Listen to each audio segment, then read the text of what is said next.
Every year, millions of hectares of fertile land die silently. Crops fail, farmers migrate, and the food prices rise. But the real crisis isn't just in our soil, it's in our system. What if the seed itself could fight back? What if innovation could become resilience?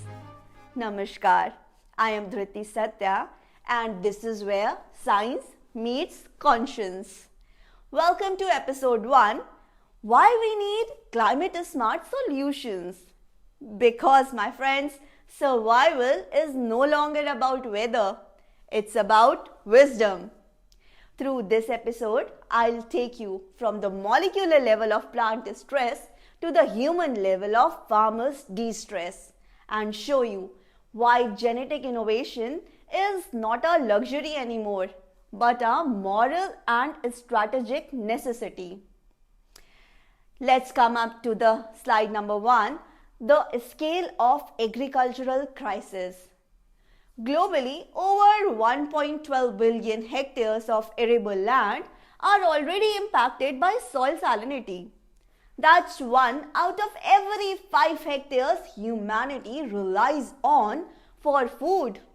In India alone, about 6.7 million hectares, nearly 2.1% of our total land area, are salt and sodic affected. And if this trend continues, up to 50% of India's cultivable land could be salt affected by 2050. This is not just any environmental crisis.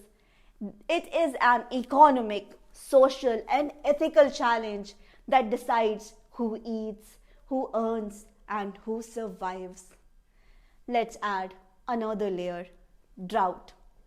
Every farmer knows drought doesn't just take away water, it takes away time, confidence, and hope. Scientifically saying that it reduces photosynthetic potential, shortens crop duration, and pushes plants into hormonal survival mode instead of the yield mode. But the result is that our major crop today produce only 20 to 50% of their yield potential because of combined environmental stresses. This isn't just a gap in productivity. It's a gap in national food security, household nutrition, and human dignity. Every grain of rice is a part of a system, from soil to plants, to yield, to farmer, to market, to consumer, to economy, and to planet. When one part collapses, the ripple reaches everyone. When a farmer's yield falls, market trembles, prices of the food, they rise, and the urban family, they compromise nutrition. Climate stress has turned agriculture into an invisible domino, collapsing silently layer by layer. Let's humanize this. Imagine a farmer in coastal Gujarat or the Sundarbans. After the cyclone, seawater enters his paddy field and salt crust forms. Despite applying more fertilizers and labors, his harvest drops by 40%. As a result, his debt grows, mental stress deepens, and then finally his migration happens. But in the data sheet, this is just a 40% yield drop. However, in reality, it's the collapse of a family's world. Farmers are no longer just the food producers, my friends. They have become risk managers. They shift crops, adjust planting dates, and carry the psychological cost of every unpredictable season. Now shift the perspective from the farm to the city kitchen. When the food prices they rise, consumers buy cheaper, less nutritious food. Their dietary diversity it shrinks. Budget stress increases on them.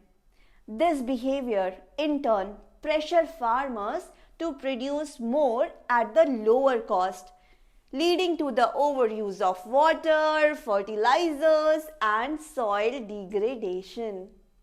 Thus begins a viscous cycle. Consumer demand creates production stress, and production stress damages soil. Damaged soil reduces food quality, and the cycle it continues. This loop can only be broken when we address both the producer's stress and the consumer behavior. This is where science steps in. Climate stress is not just about lack of rain or excess salt, it's about what happens inside the plant. Under salt stress, sodium ions replaces essential potassium ions, disturbing the plant's ionic balance and water uptake. Under drought stress, the plant closes its stomata, reduces carbon dioxide intake, and shifts from the growth mode to the survival mode. The only sustainable solution to this is genetic innovation, creating plant varieties that remember how to survive without external excess.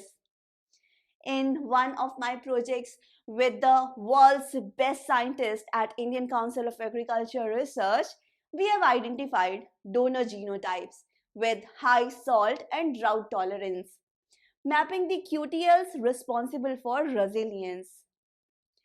In another project, the field trial under moderate salinity, the variety carrying tolerant gene yielded 4.8 tons per hectare, while the local check they gave only 3.2 tons. That is a total of 50% improvement.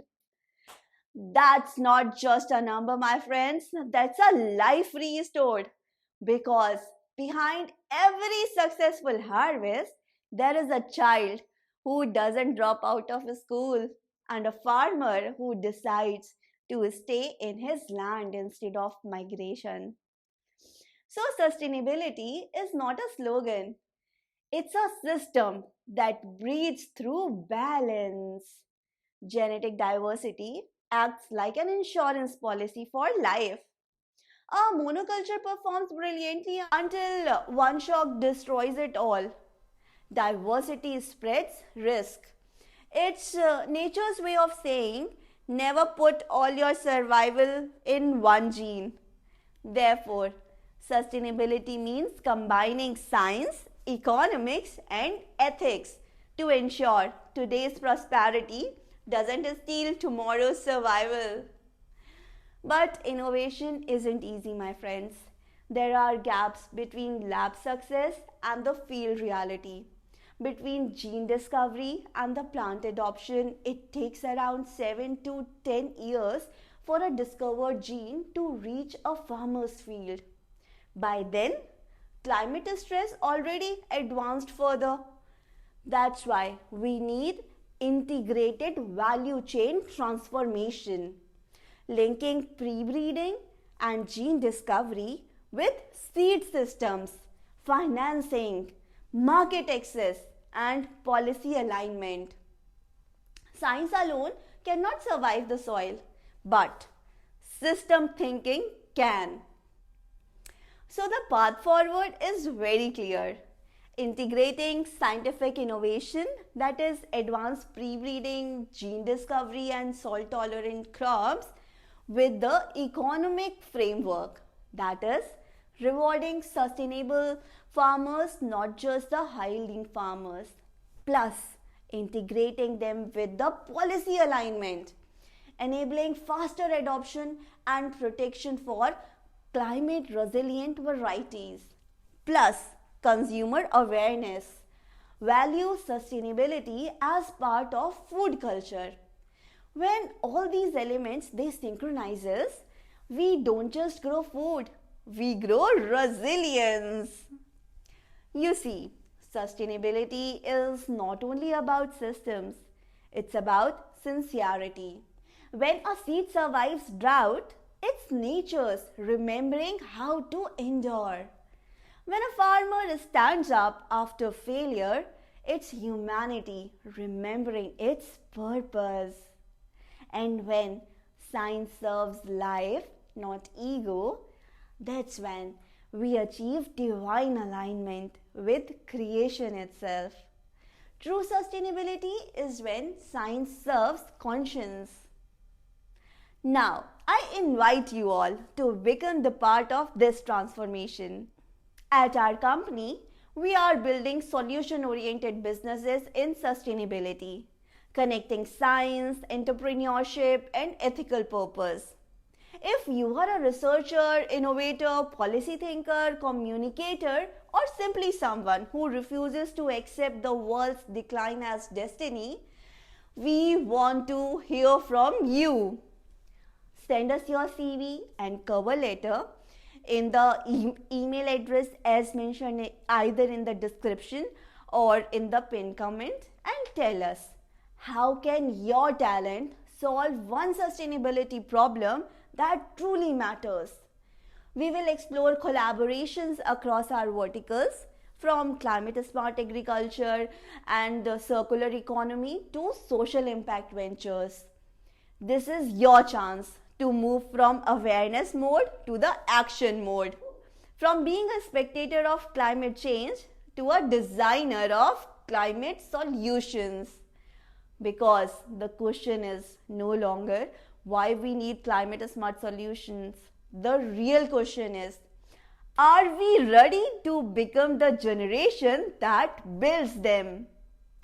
Thank you, my dear friends, and looking forward to hearing from you all. Thank you.